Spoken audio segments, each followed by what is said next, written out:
The following program is a Creative Magic Network production. You're listening to What's Your Excuse with Max Ivy, known around the world as the Blind Blogger. People often say, if Max can do it, then why can't I? Here's Max Ivy. Alrighty, hello everybody. How are you, Max? I'm doing just fine today, Frederick. How are you doing? I am fabulous. Max, we're live. Tell us what's up with you, man. Tell us what's up. Well, I'm really glad to be doing this interview because, as I've told you before, I always feel better when I can get on the phone with great people. And so far today, we've had to give my crazy dog a bath. I've had to be on with Apple technical support. And so I need something really good for the rest of my day. And I think we have that with my good longtime friend, Farnoosh Brock. And I'm going to let you do the introduction, and then we'll get right to talking with the lady. Right. Today we have a fascinating interview. I think we're going to have a lot of fun with a very uplifting person. I just spoke to her before going on the air. I recognize these voices. These voices are the voices of people who are enthusiastic, fun, and Farnoosh Brock is a multi-passionate entrepreneur, a published author, a speaker, and a business coach. She started her own media and publishing company, Prolific Living Incorporated, after her corporate career and partnered with her husband as a full-time entrepreneurs to create their dream brand, business, and lifestyle. And you can find her at prolificliving.com. How are you today, Farnoosh? Wow, that was a wonderful introduction. I'm very humbled, and I'm doing great. Thank you for having me on your show. Thank you very much. Well, I'm very happy that you agreed to do the show with us, Farnoosh. And, people are probably going to get tired of hearing this, but I invited you on here basically for selfish reasons because you were one of my early mentors. And I thought that if I'm going to get people who, at the end of the show, the listeners will think, if they can do it, then what's my excuse? Then I got to get Farnoosh. So I'm really glad to have the chance to talk with you a little while and let you tell people your story and maybe help them see if they can't make some of the same moves you have. Yeah, you bet. I'm really glad to be here. Was that for me to get into my story, or did you want to ask me specific questions? Well, I tell people that I love a good story. So I'd like to start with what made you decide to leave corporate world and how you went from being a big dog in the corporate ranks to running your own business. That's a great question. Or at least deciding you wanted to run your own. Right. Yeah. No, great question. I was doing really well in my corporate job. I had a really good gig. I worked from home. I made six figures. I traveled on company dime, and my workload was reasonable. It wasn't killing me. But over the years, so I was in the corporate world for 11 years, and it started out being really great and exciting, and it was good. It was good for me to learn and grow as a professional. But to answer your question, Max, there was a shift in how things moved in my career. And also I realized that what I thought was going to be a successful career that would make me happy isn't really true.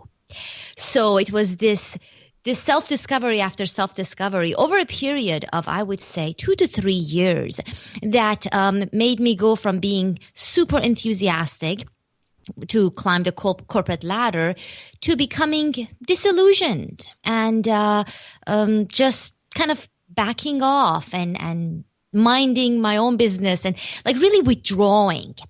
And then I started to distract myself with a number of hobbies, and blogging was actually a hobby. And I was using it as an excuse to use the name of your show to not face the real problem, which was my true unhappiness. And it's funny because over those 2 or 3 years, I was making a lot more money. I had a greater boss. I had fun projects. So my success on the outside was growing, but I was miserable on the inside. Something was missing. And I would have thought it unimaginable to step out of the corporate life. In my family, my brothers are the entrepreneurs. I am the stable employee, or I was rather. And so as I dabbled with blogging, writing, and just kind of discovering this underworld, I call it, this hidden world of social media and bloggers and writers and entrepreneurs, I started to kind of shift. It was like a magnet. It started to pull me in this other direction. And then there were turning points and decision points where certain things happened. I would say it came down to maybe two things. One of them was what Andy, my husband, refers to as Blogopalooza. Which was the conference the year 2010 in Las Vegas, Blog World. At the time, there was just Blog World. It was the best conference, and he made me go. He said, you have to go. You've been blogging. And there I had a mindset shift, a big one, as I watched people that I'd been following talk about their stories and what they had been able to do. And I was sitting there thinking, well, if so-and-so can do it, so can I. I only have triple the education and certifications and experience. Maybe I can do something. But I still wasn't going to quit my job. What happened in Blog World that time was I shifted how I looked at my hobby. So the hobby of blogging, I started to look at it as a potential business. I had no intention of quitting my cushy job at that point in time. And this was October 2010. And then fast forward to February, March of the following year, 2011, my company put me on a project that I didn't want to do. So I worked up the courage to go up to my vice president and say, you know what? I think my talents are really wasted on this project. Why don't I do something else? And he said, you can't. And I was like, oh, that's too bad. And so my husband and I had a real conversation. We were in Hawaii, actually. We went on this drive. It's called the Drive to Hana. And it's the most spectacular drive if you're ever on Maui. It goes through these amazing, beautiful, scenic routes. But the funny thing is, in Hana, there is really nothing. It brings to life the quote, it's about the journey. So we were on that drive when we decided, you know what? Maybe I can quit. And again, it was unthinkable. It was like, maybe I can go to the moon. Maybe I can, right, do something insane. But when Andy, my husband, saw how miserable I was, we made a decision as a couple. And I talk to people about this when I work with them. It's important to have your life partner on board, if at all possible, when you make this decision. And the decision was, let's take a risk. Let's do something that we've never done before, but something that may change the course of our lives. We will go to half of our household income. He will keep his job, and I will explore other ways to grow my my profession, my career, my dreams, my projects. And so I quit Cisco, where I used to work, 2 weeks after Hawaii. Best decision I ever made. So that's the story. I mean, those were the decision points. I think that's what you asked about. And I'm going to just turn it over to you to make sure I'm giving you what you're looking for. And if not, my thing, Farnoosh, is I have a tendency to interrupt people. I have to remind myself that listening is more important than talking some of the time. So I was just paying attention to your great story there, and the two things that are, several things that really jumped out at me. One is that you were not necessarily unhappy, and I think a lot of people feel like they feel like they start something new because their world is in the toilet. And you had a project you didn't want to do, and it wasn't something you would have preferred to have done, but otherwise your life was pretty good at the time, which is kind of unusual for most of the people that I talk to, as far as people who have transformed themselves. It generally takes a catastrophe of one sort. Miserable, though. I was, I think I know what he's talking about. No, I mean, you don't want to wait until you are at that stage. I think that, I didn't have serious issues like a terrible boss, horrible work hours. I mean, I work with people who have real challenges. It's really hard for them to get up in the morning and go and face those. So I was miserable on the inside. I was, but I had a lot of opportunities and I could have continued. So I do get that. And I think it's important to take more proactive action and not wait until things deteriorate to where you kind of have to escape where you are. So I think that was maybe the point you were making, right? Yes. Yeah, exactly. Because far too many people wait until they're in the emergency room in order to see their doctor, or they wait until they're in bankruptcy court before they address where they're going to go next. So that's what I was getting at. The other thing is I think it's important for people to remember, when you look at other people's lives and you look at how well they're doing, you have to remember that that's one of the big dangers about comparing yourself to other people, because here we have Farnoosh, who was outwardly very successful and happy. I'm sure most people did not know you were miserable at the time. And other people looking at your life would have probably been jealous and envious of you at the time. But, you had this problem of conscience with your project, and you were lucky enough to have a spouse and to have a conversation where you could decide to do something different. So that's really interesting. Now, you have become a published author, and you're also running a publishing or media company now. Could you tell me and the listeners something about what you're doing right now as far as helping these other people that, as you said, some have trouble getting out of bed in the morning? Sure, absolutely, and very well said in how you summarized, what I was saying earlier. So today, I focus primarily on actually working with people. This is 5 years into the business, and it has evolved a lot. But as far as creating what we wanted to create in terms of brand, I wanted to have a very strong brand around my message, which is, if I had to use one word, it would be self-empowerment. And this is, you can have your own definition, but the way I define it is that the individual, I like to think of myself as an advocate for the individual. And this might be sidetracked, but, I had different directions I could take the business. And I always want to focus on working with the individual, because I really believe the things that we see all the time on social media, the fact that, yes, we do have potential that's untapped. We do have abilities to go really far, and we don't. Most of us don't. We become complacent. We think we are afraid of failure or success or whatever it may be, and we just block ourselves. And often it's a shift in mindset and how you think and see your version of reality that can completely change what you're able to do and create. And so my brand is all about that. And of course, it has different approaches to it. We have Prolific Living on the blog. I have a couple of blogs around business and career. And I also have tapped into taking care of yourself. And it was a great opportunity that we ended up working with publishers, Skyhorse Publishing out of New York, where I was blogging around green juicing, and it just kind of exploded. And I ended up publishing a couple of books around green juices and green smoothies. And that aspect of it is simply one way, one of many ways, not the only, but one of many ways that you can take care of yourself. Because if you're going to do great things in the world, you have got to take care of yourself, your body, your mind, your spiritual self first, before you're able to give your best.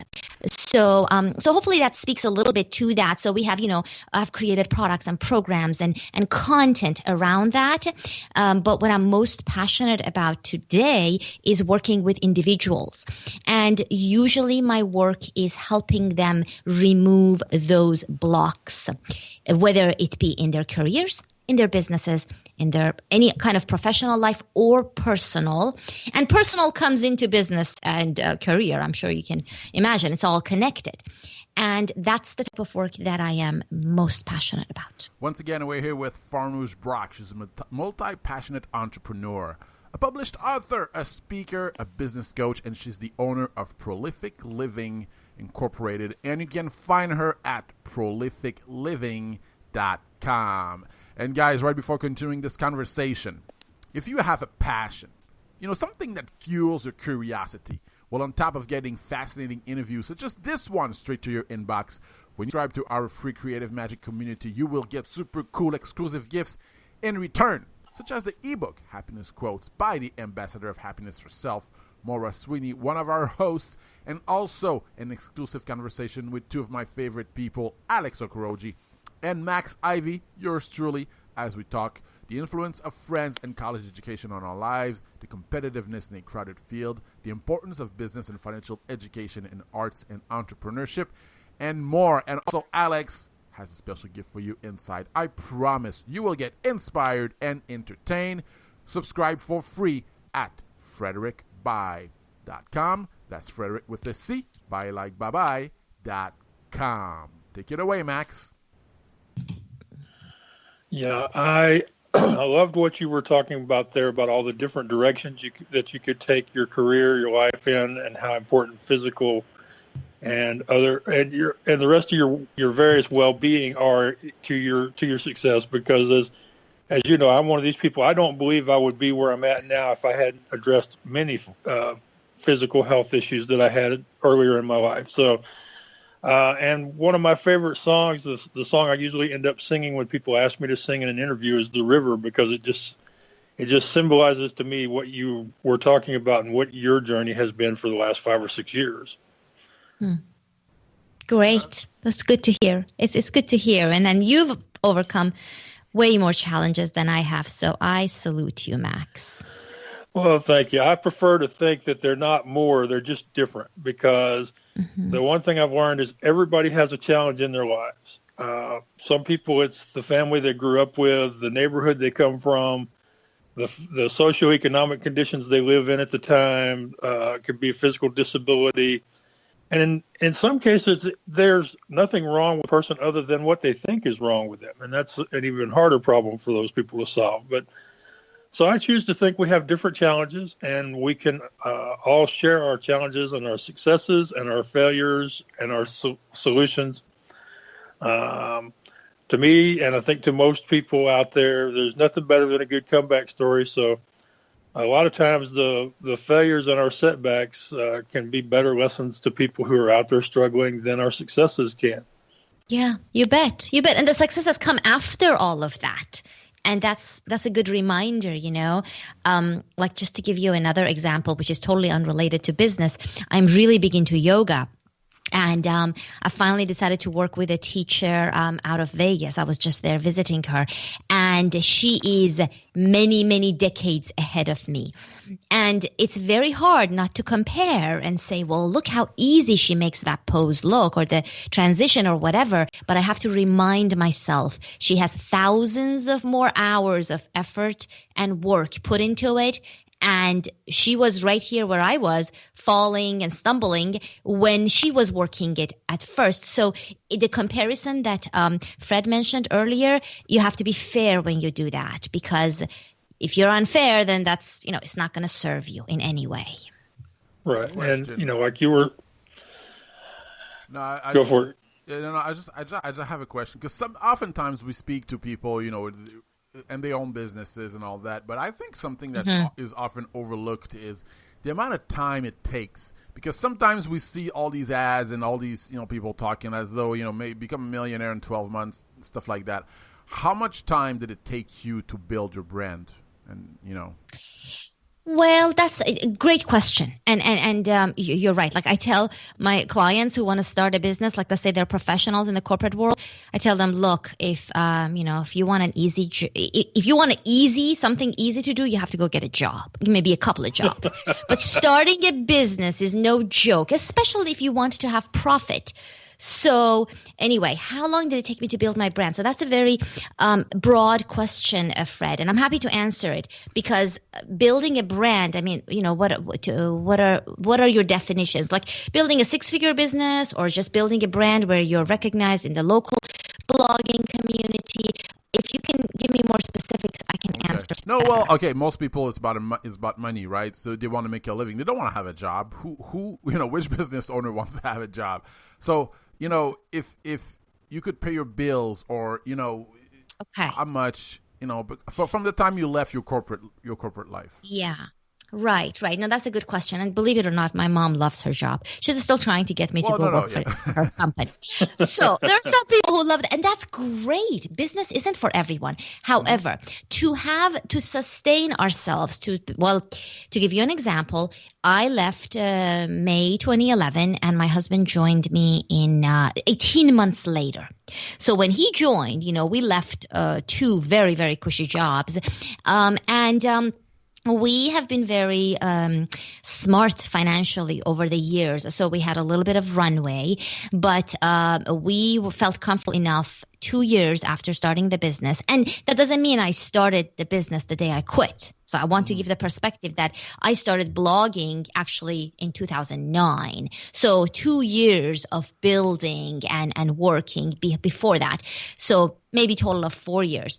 But by then we felt comfortable. We had a stream of income. It was regular, and we built multiple income streams. So we build a model to where if one income stream dries, then we have several others to look forward to, and constantly growing the business in different directions. And also finding the things that work the best and happen to be my passion, so I can capitalize on those. But to answer your question, for me, I would say it was actually relatively slow, 2 to 3 years after starting. It doesn't mean we weren't making any money at the beginning.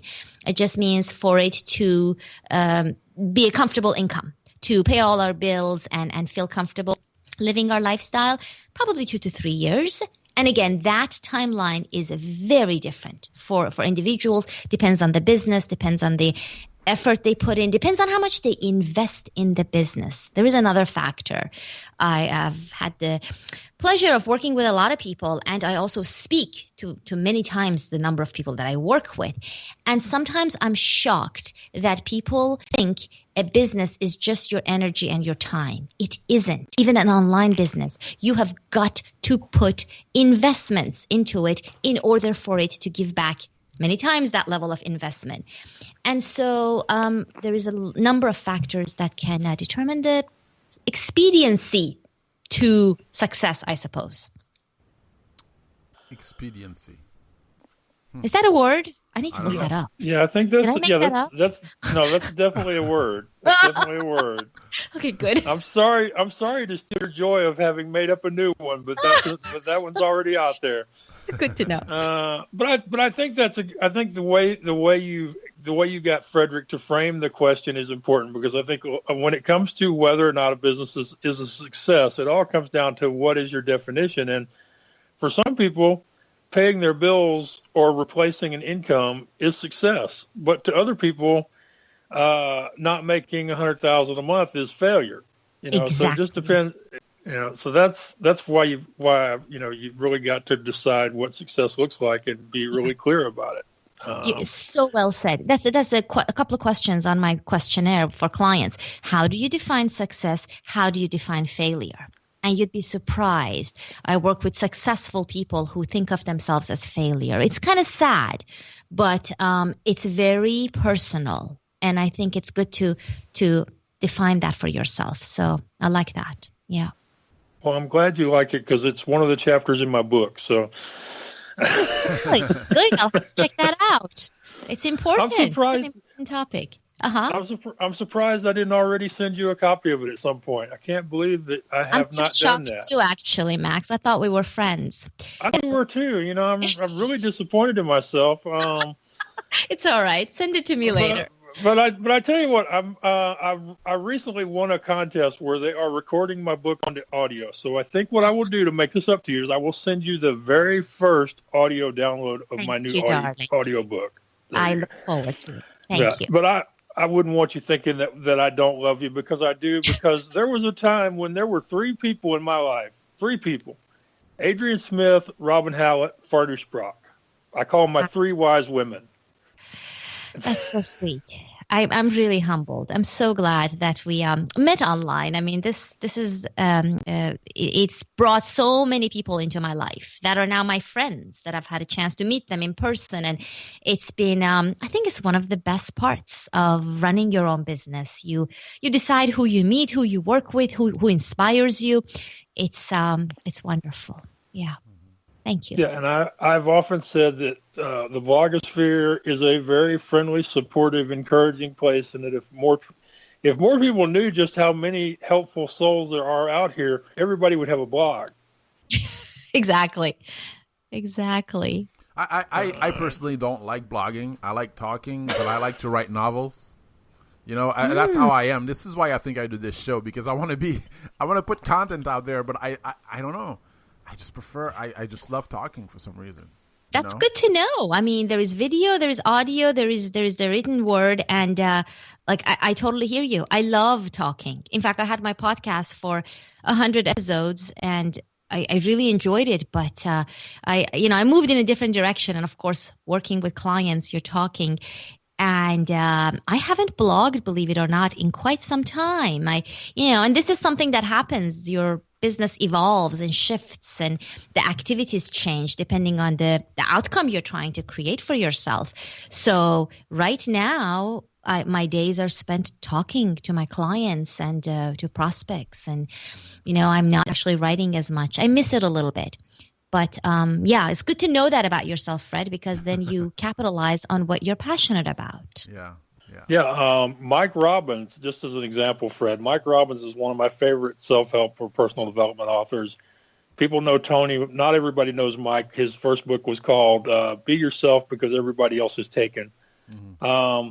He has realized that while he's a good author, he doesn't really like blogging. So he does videos. I think he's doing like 3 or 4 a month now. So he's not even, not a real heavy schedule of them, but he's realized he loves writing his books, but he does not care to write for his blogs.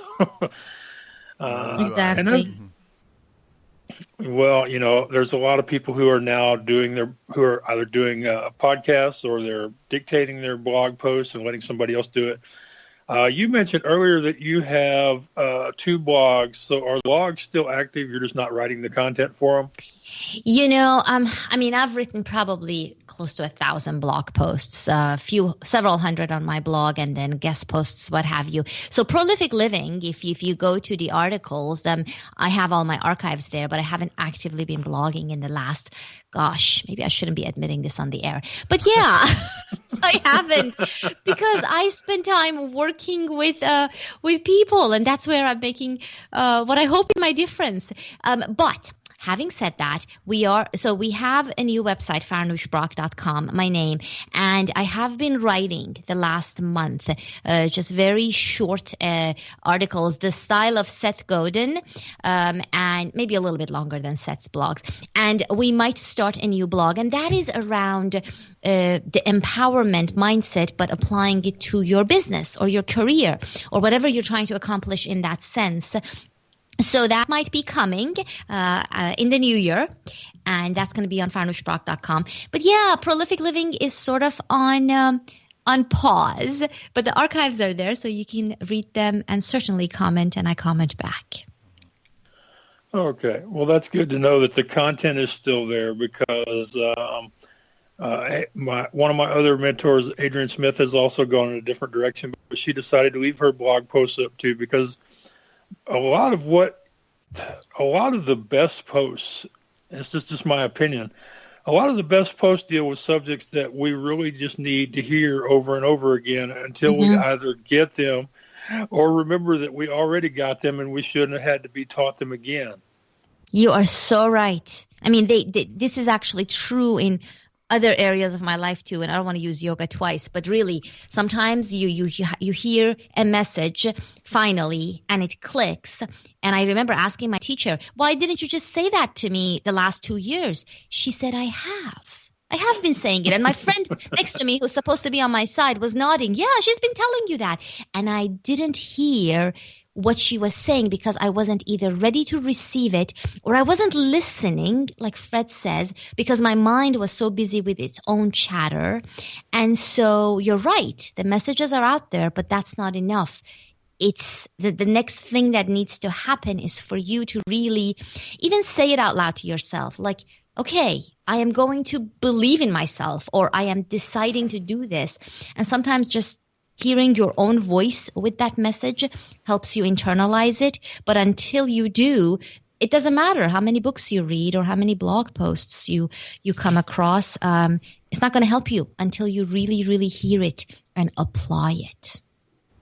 Yeah, me and Fred have had a conversation here on the show, actually, because I tell him that, in my opinion, until you can say something out loud in your own words, it really doesn't have the power of something that's going to get done or become a reality. Yes. Yeah, there is something about our own voice. And if we say it and we're not yet ready, it will sound fake, Like it will just sound silly. But then you say it and you say it with conviction and it sounds different. And that's when you are really hearing it for the first time. So it's pretty powerful. I like that you talk about these topics because they are important. All right, once again, we're here with Farnoosh Brock. She's a multi-passionate entrepreneur, a published author, a speaker, and a business coach. She's the owner of Prolific Living Incorporated. And you can find her at prolificliving.com. And by the way, guys, are you an Amazon shopper? When you use our Amazon links at frederickbuy.com, Amazon kicks back a few bucks to the show, and it helps cover production costs. No additional cost to you. No hidden fees, no BS, no nothing. So if you like what you hear, you can help by going over to frederickbuy.com. That's Frederick with a C. buylikebuy.com and click the Amazon link in the sidebar for all your online shopping. It is really that simple, and you can bookmark it, find it easier. But you know what? Max is taking it away right now. Well, Farnoosh, I'll have to admit that I am a little bit jealous because it seems like at least twice now during our conversation you've mentioned going to amazing places like Hawaii. And I'm still doing all of this stuff from my house, so I'm kind of a little bit jealous of that. Don't be jealous. I know. I do love traveling, and I have been so fortunate to do it so much. But Hawaii is there, okay? Nobody has taken it away. They still allow people in. And it's still beautiful and sunny. The road to Hana is still there. So when your time comes, you'll go. And that's that. Yeah. Well, I was hoping you could give me possibly you could email me after we threw some pointers on traveling, because I have never been on a long trip by myself, and I'm going to be doing that in a couple of weeks. So, are you? Okay. Yeah, I won. Sure. Well, you're probably one of the crud. I can't believe you don't know this. I won one of the Amtrak Riders in Residency, and they're paying for me to go to New York City, and I'm going to be going during the Christmas, New Year's holidays. So wonderful. Well, good. I'm not an expert on New York City, but it's traveling by yourself. Yeah, I mean, I think it's good to travel with someone if possible, but nothing wrong with going on your own. And my brother travels a lot too, and as you know, he's legally blind, but he's got the whole thing figured out where he has so much assistance and help, and everyone is so supportive. I mean, he's been to India by himself, and my mother, of course, can't sleep while he's traveling. She's so worried, but he's so fine, and I think he's more of a professional traveler than me. And he has to tell me exactly where to go and what to do. So you are going to be just fine, and people are extremely helpful. They really are. So you just have to ask for help when you need it, and I promise you'll have a good experience. So, let me ask you this, Farnoosh.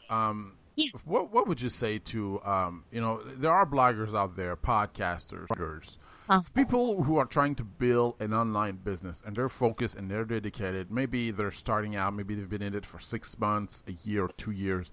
They haven't made any money yet. It's a big world out there. And sometimes they get down on themselves, because there's isolation. Yeah. There's that, well, is this just a dream? Am I just, wishing? And, is this how can I say this? A cloud? I don't know. You know what I mean? Like, I hear you. Yeah. I know and what you mean. What would you tell them? Somebody who's on the verge, to maybe to quit or to say, you know what? Maybe this is not worth it. Yeah, for sure. I mean, I think it's important to do the self assessment, if you will, to really understand why you're doing this. Because I would say if you're only doing it to make money, again, there's nothing wrong with that. But it might be harder to make, say, a passion-based business work. So maybe you have a job on the side and then make the transition over time. But I would say for me what has worked, because I did struggle with this. It really did. And it was really hard going from a very comfortable salary to, say, $200 a month at the beginning. And I think it's paradigm shifts that you need to look for, because the shifts are, so it's the mindset and how you are thinking about your business. Okay, you really need to figure out where you're going to create the income, how, and kind of like see how the pieces fit together. So sometimes people just don't think about it. They just think, okay, I'm going to start a blog and monetize it. What does that even mean, monetize? I don't even use that word. You are running a business, so you need to learn to think like a business owner. A business owner understands there is costs for the business. There is investing in the business. There are many ways to create income. Which ones are they going to use? And then there is a profit. You're creating a profit. You need to have a goal. And then there is man hours, how much time you're going to put in, and how does it all scale? So blogging is great, writing is great, but I think a lot of people who are very talented at the work, they don't have the business mindset. And I didn't either. I didn't go to MBA school like my brothers. I didn't have a clue how to run a business. I just had all the passion and enthusiasm, and it wasn't enough. And so understanding how a business runs, and if you don't know it, go hire somebody to teach you, right? Yes, you can figure it out on your own. And I tried to do that for the first 2 years. It just takes too long, especially if it's something that you want to get going and start paying your bills. And so I would say it comes down to mindset, Fred. And you need something to really shift you from the mindset you've been in, especially if you've been in a rut for anywhere from like 3 months, 6 months, 9 months. You need a shift. What you're doing isn't working. What needs to change? And with the change in mindset, then you begin to change what you do and the decisions that you make and the direction that you take and the people that maybe you bring on board, whether they're your mastermind friends or accountability partners or a paid coach or mentors. But something needs to change. And I think more than anything what's helped me is the business mindset. And we can get more into it. I mean, this is a long conversation. It's deep and wide. And I'm trying to be high level because, to respect our time. But there's many ways that you can kickstart and bring income in to your business. That's fascinating. That's fascinating advice, really. That's very well said. Very well said, in my opinion. Well, good. You're welcome. You're welcome. And I think it's, my hope is just to at least inspire people to know that, look, if this hasn't worked and this hasn't worked and this other 5 things haven't worked, there is still something that can work for me. You just haven't figured it out. And so the disappointment comes when you look at somebody who's successful, and some people, I don't know, they have a fast track to success. Okay, good for them. And then they're on the internet telling you how much money they're making every month, and you think you're so small and insignificant. Okay, that's, that may be true if you compare yourself to that one person out of 10 million business owners. But if you just take a different approach and teach yourself how to run a business and do things differently and not give up, if this is what you really want, and be very clear why you're doing this, you will have success. It's just inevitable. All right, Max and I are going to just chat about this interview. So we got about a minute left with you, Farnoosh. So talk to us a little bit about Prolific Living and where can we find you? Well, you can find me on prolificliving.com, and tell me you came from the show because I would like to know how you found me. And you can read the blog posts or look me up on social media. Prolific Living is my name. And if you want to give away something inspirational, would you like me to give away something of a little bit of inspiration to our listeners? Sure, go ahead. Yeah. Especially since we get to hear it too. So right. So if you go to, I think it's prolificliving.com/believe, you can download my morning affirmations. It's an audio clip. I think it's about 10 minutes. And that can help you with the beginning of the mindset shift and starting your day right. And if you do that, tell me about it. I want to know whether it's helped you. It seems to have helped a lot of people, and it helps you find that conviction and believe in yourself, which is where it all starts. All right, so and thank you for having me on your show. Prolific Living /believe. It's prolificliving.com/believe. Yes, the word believe. Awesome. I will put it up on our website. Wonderful. Awesome, Farnoosh. Thank you very much for doing this. Really appreciate, and much success to you in the future. We'll keep you in touch. Thank you so much. My pleasure. Thank you, Farnoosh. I do really appreciate you deciding to say yes and come on the show. I really do appreciate it. My pleasure. My absolute pleasure. Thank you, guys. Thank you for having me on. Cheers. Okay, cheers. Bye-bye. Bye-bye. All right, Max. So, how'd you like it, man? What a wonderful kind of lady. I love that. Yeah, she is. She's very upbeat, positive, optimistic. So I'm still here. It doesn't matter. You can stay if you want. It doesn't matter.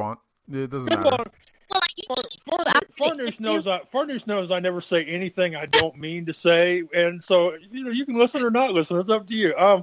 But she has earned it. She's 5 or 6 years in, which shows that it doesn't always happen right away. That last part where she was talking about how it sometimes takes people longer to things got me to thinking about my brother Michael, who lives in Florida. He's one of these people. He can pick up a new electronic or computer device today, and within a few minutes or a few hours, he's using it as if he was born using it. They give me the same thing, and 3 months from now, I'm still trying to figure out how the heck to use the darn thing. So that's my best example of how some things are harder for us to learn than for others. And it is all about not comparing yourself to people who look like they have it together. Because one thing I like to remind people of is if somebody looks like they're doing it all by themselves, that just means that they're not letting you know who their team are. Yeah. Because trust me, they got people helping them. They got people doing the work. They just aren't telling you who those people are. Yeah, for sure. Well, listen, I'll let you guys discuss this. And do you need anything else from me before I go? We're good for now. No, we're good. Thank you so much, Farnoosh. My pleasure, guys. Have a good day. It's been a real blessing. Thanks. Thank you.